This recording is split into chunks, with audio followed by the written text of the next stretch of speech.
Buddha's father is visited by an angel who tells him that his son is going to grow up to be the greatest temporal, profane ruler the world has ever seen, or a great spiritual leader. And his father, being a pragmatic and conservative man, decides that there's no possible way I'm going to allow my son to take the ambivalent road of spiritual enlightenment. I'm going to allow him to fall completely in love with the world so that he will remain attached to his domain. So, prior to Buddha's birth, his father constructs a great city with walls around it. And inside that city, he removes all signs of pain, frustration, and disappointment, any sign of ugliness and age. The only people that are allowed to exist within this city are those who are in perfect mental and physical health, who are paragons of beauty and virtue. And the idea that lurks behind that archetypal story is that when a father has a child, his moral obligation is to shield the developing consciousness of that child from contact with any of the horrors of life that could provide the child with an experience too traumatic for that developing consciousness to apprehend. So, because it's an archetypal story, it relates to the development of all people, not just the redemptive savior. And that's the motif that the Buddhist story initially follows. A good father makes his child fall in love with life by enticing that child into a direct relationship with all that life has to offer. So Buddha grows up within this walled garden, this unself-conscious paradise. But precisely because he's been shielded to this degree and allowed to mature, his consciousness continues to expand, and the world outside, the boundaries that his parents have established for him, starts to attract his attention. Now, we know already that the forbidden fruit, right, the lure of what's outside the walls, is something that human beings just can't keep their mangy little paws off, right? We are absolutely, uncontrollably curious, and the best way to make sure that we investigate something is to lay down a stricture that says, whatever you do, under whatever circumstances, never look there, right? And then the automatic systems that underlie our orienting and that motivate our seeking experience are constantly pulling our attention precisely to that forbidden spot, compelling us to investigate exactly that which has been forbidden. So, because Buddha is a consciousness developing in a healthy manner, he immediately becomes curious about what lies beyond the limits that have been established with him, and he makes a decision to go outside of paradise, right? Which seems a particularly ridiculous thing to do, given that in principle he has everything he could possibly want inside the walls. But then again, we have the troublesome notion of the original sin of Adam, right? Which is that if any of you were offered a forbidden fruit, again under circumstances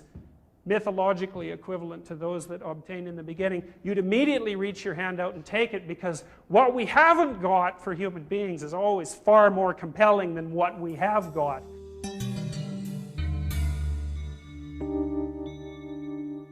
So Buddha goes outside the walls, but his father, who's a good father, although somewhat conservative, decides he's going to rig the game a little bit, so he gets rid of everybody that's diseased or unhappy or uncomfortable or ugly or old or anything that could possibly disturb the Buddha, and he lines the streets with flower-waving women and puts petals on the road and sends his son out in a gilded chariot. But the gods who are lurking around, right, the troublemaking gods who represent chaos and disorder and the unknown, decide to send in front of Buddha a sick man who hobbles unsteadily into view, and Buddha asks his retainer precisely what this phenomena represents, and his retainer says, well, you know, human beings like you, since you're human, are subject to the deterioration of their physical powers in an arbitrary way, and this man is one person who's been so afflicted. And so Buddha is completely disenchanted by his exploratory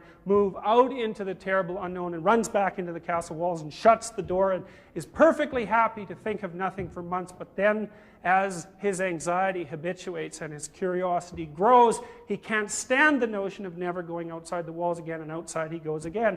And this time, after his father prepares the route ever so carefully, the gods send in sight an old man who hobbles into view, and Buddha looks at him in shock and horror and says to his retainer, just precisely what's going on here? And his retainer says, well, That's an old man, and everybody gets old, and you're going to get old too, and that's the way of all humanity. And that's the point at which Buddha's self-consciousness expands, not to only include the possibility of degeneration, but to include the temporal horizon that's characteristic of life. And he finds that so terribly shocking that he runs back into the castle and shuts the walls down and plays with his friends for another 6 months or maybe a year, till his anxiety finally habituates and he goes out one final time. And this time the gods send a funeral parade for him, and he sees his first dead body, and this is such a terrible shock to him that he can't even go back to the castle. So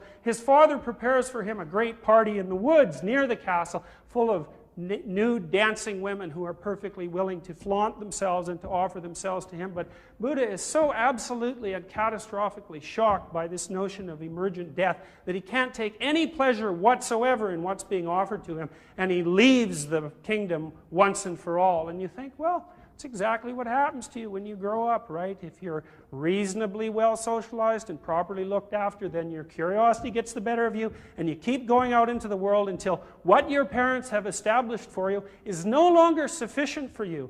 And as a consequence of that movement out into the world, you find out all sorts of things characteristic of your own life that not only your parents can't precisely explain to you, but even the broader formal structures of your culture have a very difficult time handling. And when you finally do encounter such realities and allow their effect on you to fully manifest itself, well, then you're finally independent and you no longer can return home. But from that point forward, you're also burdened, as Adam is burdened when he loses his paradisal unself-consciousness, with the full revelation of what it means to be limited and alive. So what happens to Buddha as a consequence of this revelation? He becomes an apprentice, and the chronicles of the Buddhist adventure are careful to say that he becomes the world's most proficient practitioner of Samkhya, which was a philosophical precursor to yoga, and then to yoga. So he masters all the positions and the asanas until he's disciplined physically to an almost unlimited degree. And then he decides that he'll adopt a stance of world renunciation, which is also something he's remarkably good at. And he starves himself until the chroniclers say he resembles nothing so much as a pile of dust. And then, having exhausted all the disciplinary structures that his sophisticated culture has to offer him, but still not precisely finding the answer that he's looking for, he retreats into the forest, a place of the unknown, and sits himself at the base of a tree. Underneath the tree, he's visited by visions and temptations. The first vision is an essentially erotic one.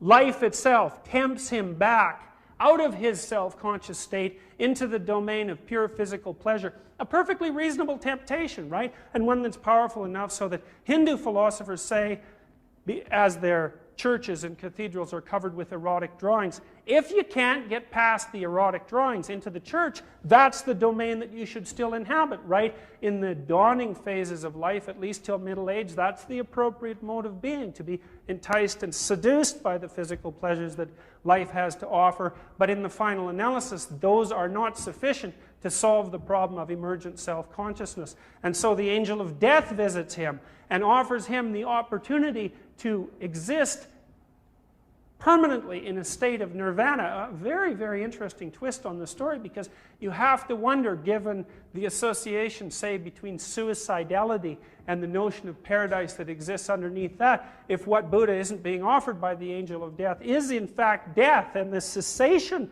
of all the problems of being. Regardless, he rejects that, attains enlightenment briefly, and then decides to return to the world to share what he's discovered with all of suffering humanity. The idea being that the Buddha, who is the awakened or enlightened one, is capable of attaining a transcendent state, but also knows fully that because human beings have a shared social aspect, it is not possible for any one person to attain redemption until all people attain redemption. The reason being that it's very difficult to be transcendent and enlightened when you see someone who's sick lying in a ditch.